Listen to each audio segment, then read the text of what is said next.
Greetings, ladies and gentlemen. Welcome to the Classical Academy Podcast, your friendly guide to the world of classical Christian education.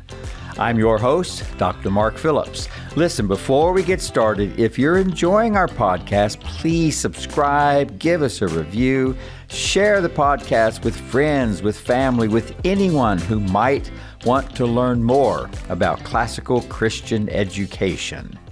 Here's a little bit of a poem for you that sounds a little depressing at first. Fortuna, O fortune, like the moon you are changeable, ever waxing, ever waning. O fate, monstrous and empty, you whirling wheel, you are malevolent, devoid of security, and ever fading to nothing, shadowed and veiled, you plague me too. So at this hour, without delay, pluck the vibrating strings, since fate strikes down the strong. Everyone weep with me. You in a good mood now? Sophocles' play, Oedipus Rex, was considered by Aristotle the supreme model of tragedy, the play which asks many deep questions of life.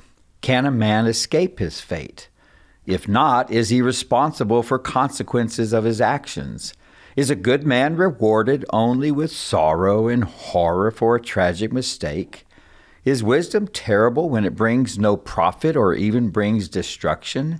Is such knowledge truly wise? Can the homicide detective also be the murderer without knowing it? To help us with these questions today is our guest, Jennene Margrave, talking about Sophocles' play, Oedipus Rex. Jennene teaches rhetoric and ancient Greek literature to the 8th graders. Talk about a tough and worthy task. And speaking of O Fortuna, here's a tale of good fortune. Fate, or in this case, as we Christians would say, God's good fortune, brought Jennene together with her husband, Eric Margrave, another beloved teacher here at Trinity. Two separate friends tried to set them up to meet each other unbeknownst to each of the other matchmaker. When Eric realized this, he decided, maybe I ought to give Jennene a call after all. And we are all glad that he did. Jennene, welcome to the show. Thank you. It's good to be here. Wow, this is quite a task for the group you're teaching. Why do we study Sophocles' Oedipus Rex? Yeah. Well, you already mentioned that it was favored by Aristotle, that he thought it was sort of a model of a perfect tragedy. So I think it actually only won second prize at City Dionysia, but he spoke highly of it. And so we look at that and we gain a lot of knowledge about tragedies and what Aristotle and what the Greeks beheld as being good tragedy.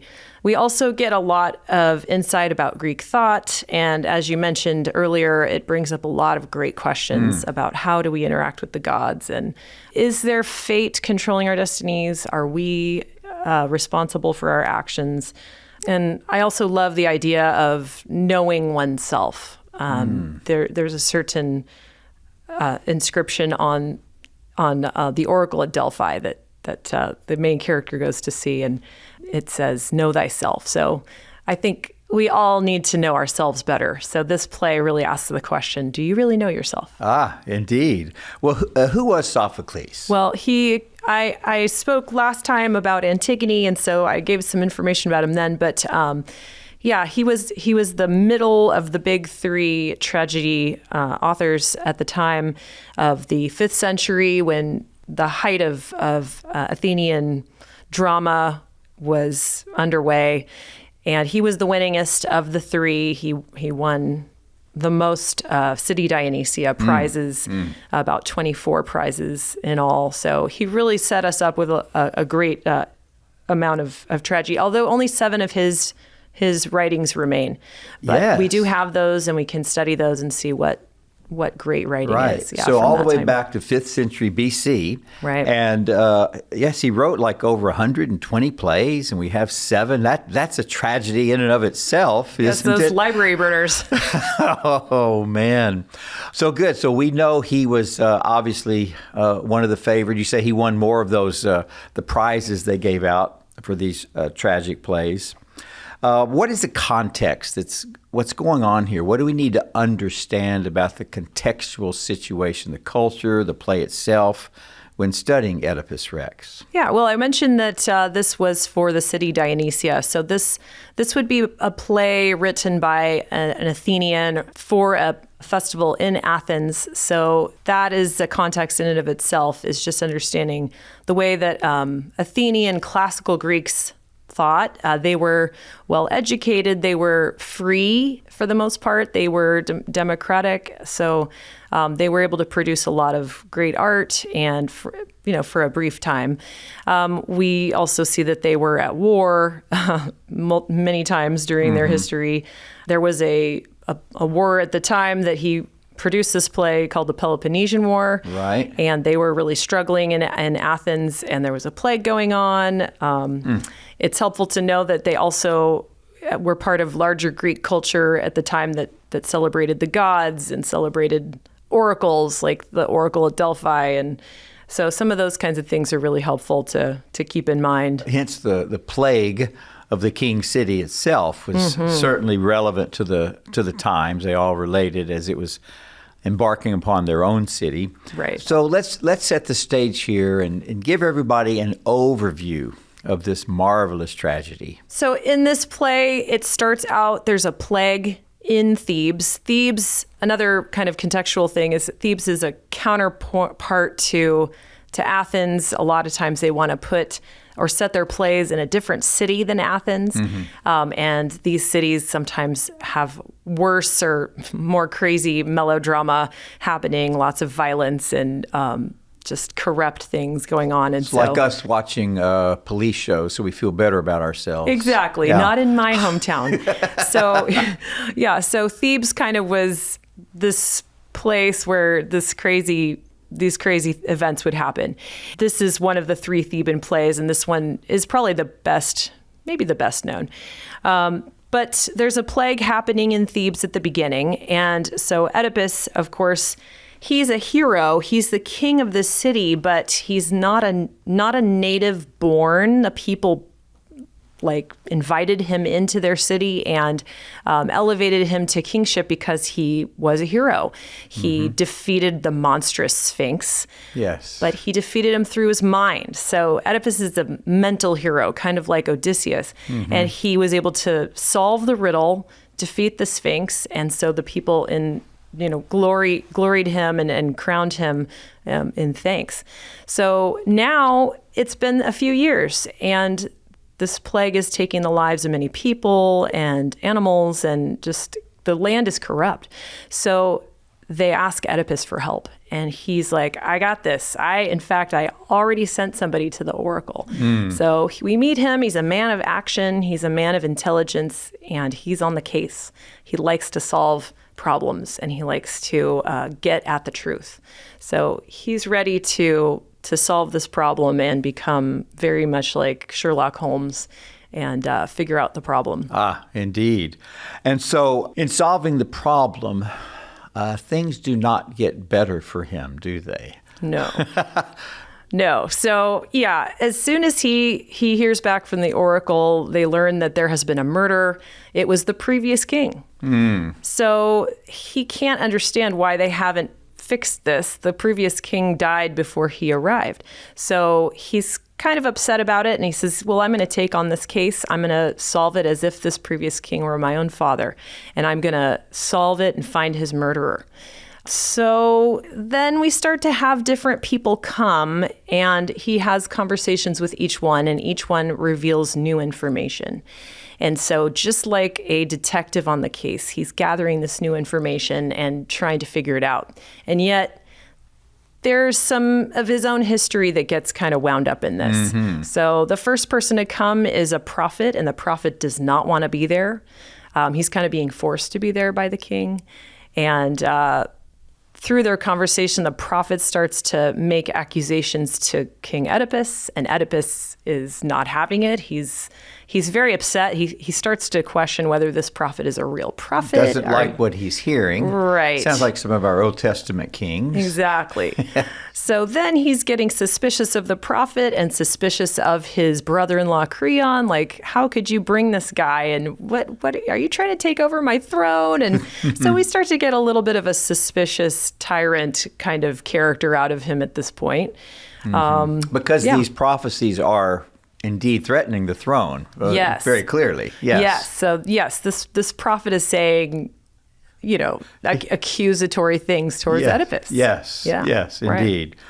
And so it's difficult to talk about the incredible movement of this play without revealing too much. I know. Yes. And we don't want to do that because at the end of this podcast, we want everybody reading or at least getting on YouTube and watching some terrible version of it, which it's full of them, by the way. I checked this weekend.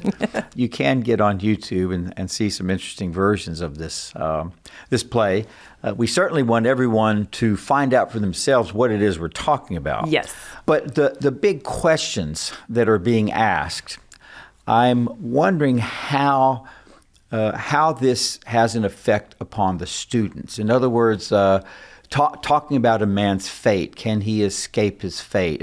And then I wanted to ask you, how does this carry over into the Christian mindset, the Christian worldview? Because when we think of fate, we're thinking of the sovereignty of God. How does that intermingle with human free will?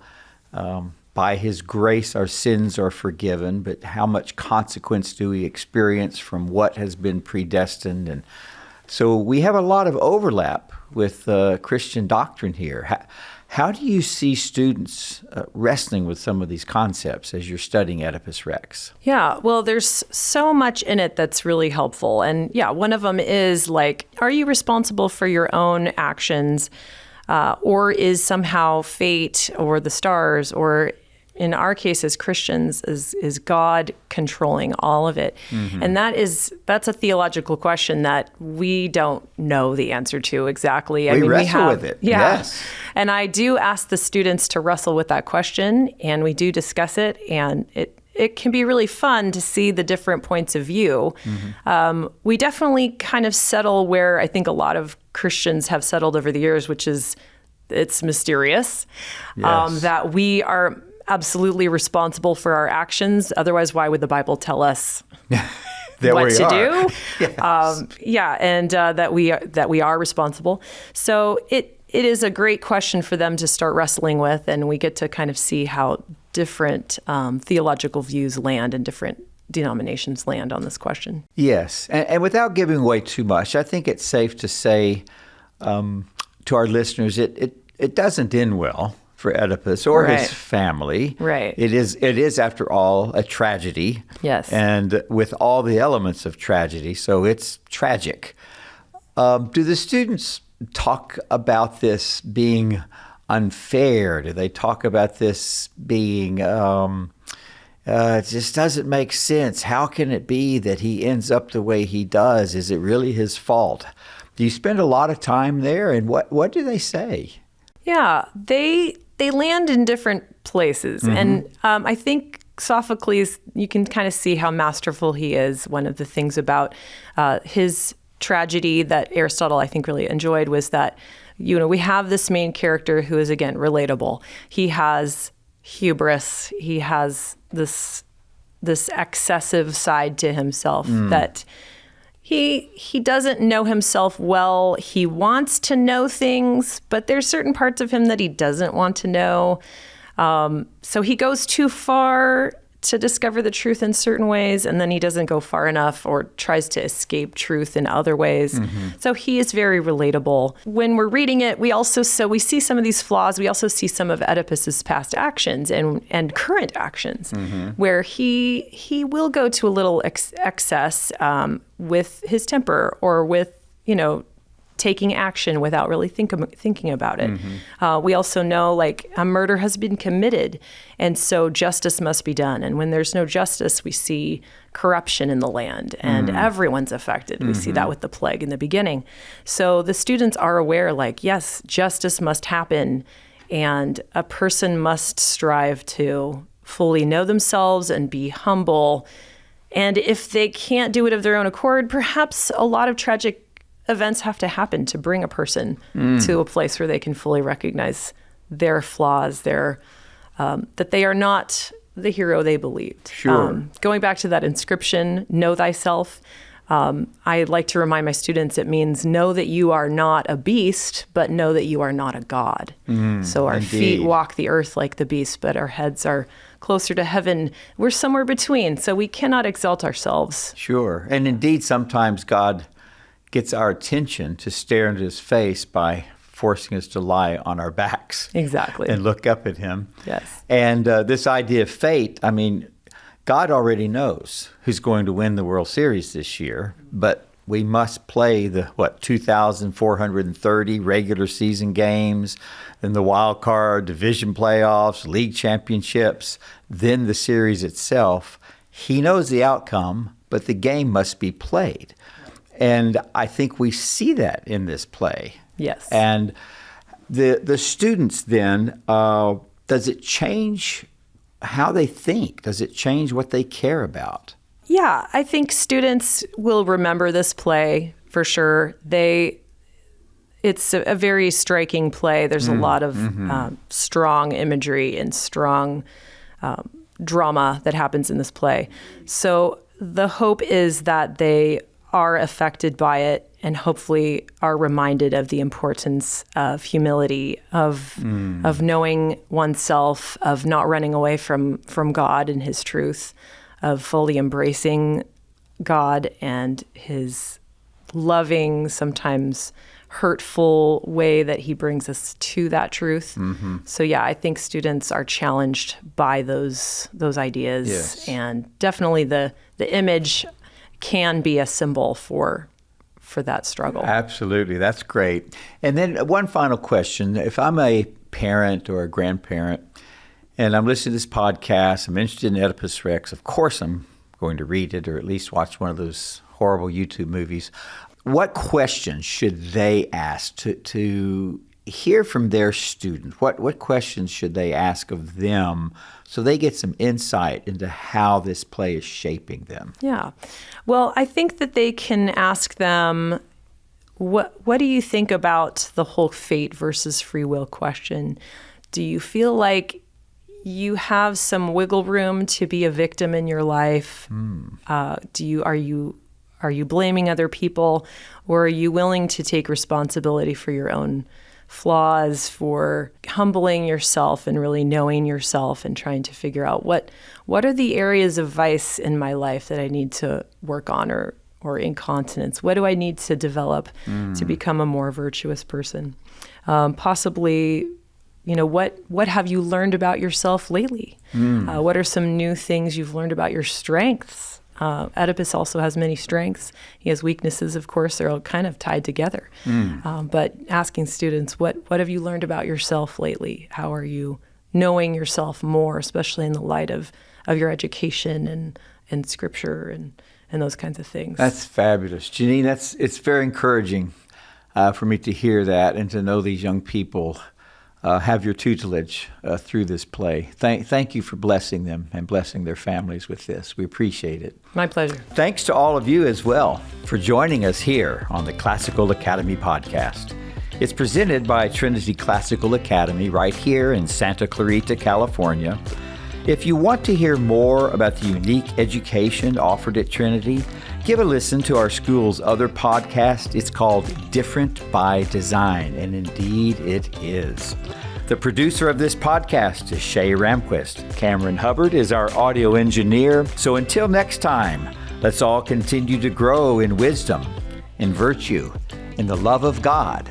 And may we, through the Holy Spirit, come to know ourselves better, that we may better serve His kingdom. Till next time, God bless.